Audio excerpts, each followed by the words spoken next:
आऊज़ु बिल्लाहि मिनश शैतानिर रजीम। बिस्मिल्लाहिर रहमानिर रहीम। अल्लाहुम्मा सल्लि अला सय्यदना मौलाना मुहम्मदिन व अला आलिहि व सहबिही व बारिक वसल्लम। तमाम तारीफ़ें रब्बुल इज़्ज़त की हैं जो तमाम जहानों को पालने वाला है। मैं हूँ हकीम आमिर शहजाद डस्का से। नाज़रीन किराम, आपकी खिदमत में हुक्म कदीम का माल जाती रुझान, उनकी गहरी फ़िक्र, अमराज के दफ़ा के लिए हिफ़्ज़ान सेहत पर उनका फ़लसफ़ा, उनके माल जाती वाक़यात, उनके अक़वाल मैं आपकी खिदमत में अर्ज़ करता हूँ। साथ में इल्मुल अकाकीर, जड़ी बूटियों की सही शक्ल व सूरत, उनके नाम, उनके फ़ायदे मैं आपकी खिदमत में अर्ज़ करता हूँ। और ख़ास तौर पर साहिबाने कमाल के सीने के राज मैं आपकी खिदमत में अर्ज़ करता हूँ। जितने भी मेरे दोस्त अहबाब चैनल पर नए हैं वो चैनल को सब्सक्राइब ज़रूर किया करें, बेल आइकन को ज़रूर प्रेस किया करें ताकि हर नई आने वाली वीडियो का नोटिफिकेशन आपको मिलता रहे। नाज़रीन किराम, आप जो पजीराई हमारी देते हैं वीडियो को, उसके लिए बहुत शुक्रिया और कमेंट करके हमारी रहनुमाई ज़रूर फरमाया करें। नाज़रीन किराम, एक ऐसे राज से मैं पर्दा उठाने लगा हूँ जो कि एक आम चीज़ थी, लेकिन उस शख्स ने लाखों रुपया इस चीज़ से कमाया। वो एक शरबत तैयार किया करता था। गालबन शहर सियालकोट का एक पंसारी था जो कि एक शरबत तैयार किया करता था शरबत शफा के नाम से। इस कदर उसकी बिक्री थी, लोग उसे शौक से ख़रीदा करते थे। गालबन ये पुरानी बात है, मौसम गर्मा में तो बहुत ज़्यादा उसकी मांग हुआ करती थी। वो एक जो शीशी है एक पाव की 250 मिलीग्राम जो होता है, उसकी वो उस ज़माने में 300 रुपये चार्ज किया करता था।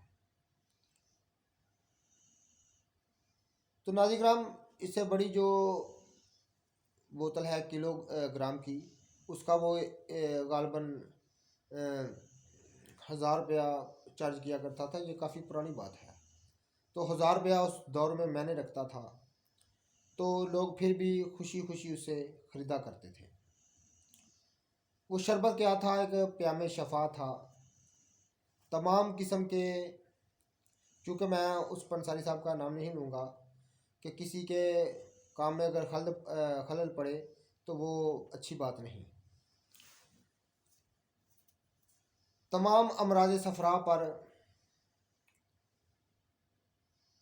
वो बहुत अच्छा काम किया करता था। वो शरबत शफा के नाम से वो तैयार किया करते थे। और तमाम किस्म के हरारत को, यानी सफ़रा की वजह से जो सफ़रावी अलामतें हैं, हाथ पाँव की जलन, पेशाब का करूरे का जल कर आना, सीने में जलन और ज़ोफ़े मैदा जिसकी अलामत गर्मी और खुश्की हो, और मुंह का ज़ायका कड़वा रहना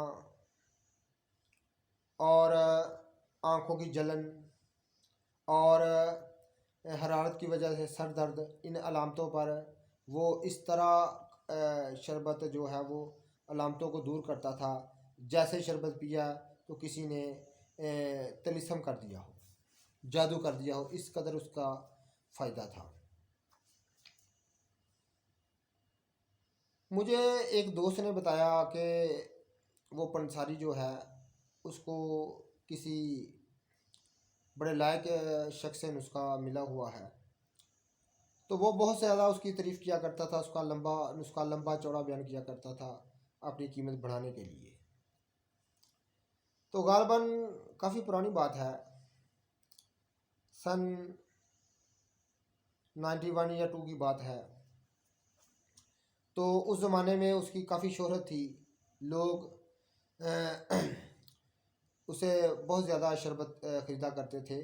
गालबन वो मनों के हिसाब से तैयार किया करता था, मनों के हिसाब से। आप खुद अंदाज़ा कर लें कि वो शरबत क्या था, एक तलिस्म कह लें, एक प्याम शफा कह लें। तो जब उसका राज खुला तो नाज़िर-ए-किराम, खोदा पहाड़ और निकला चूहा एक मामूली चीज़ थी। तो हम इन मामूली चीज़ों से लाइल्मी बरतते हैं, और ये हमारी जहालत की इंतहा है, ये हमारी जहालत की इंतहा है। यानी उस चीज़ से लाइल्मी बरतते हैं कि जो साहिब कमाल लोग हैं वो इन चीज़ों से फ़ायदा उठा जाते हैं। तो नाज़िर-ए-किराम, वो शरबत क्या था? वो आम जो हम घर में कद्दू इस्तेमाल करते हैं, तरकारी पकाकर खाते हैं, सब्ज़ी पकाकर खाते हैं, वो इसको कद्दूकश करके, इस कद्दू को कद्दूकश करके इसका पानी निचोड़ लिया करता था। पानी निचोड़ कर उस पानी को उस पानी में जो है वो चीनी का कुआम बनाकर वो शरबत तैयार कर लिया करता था।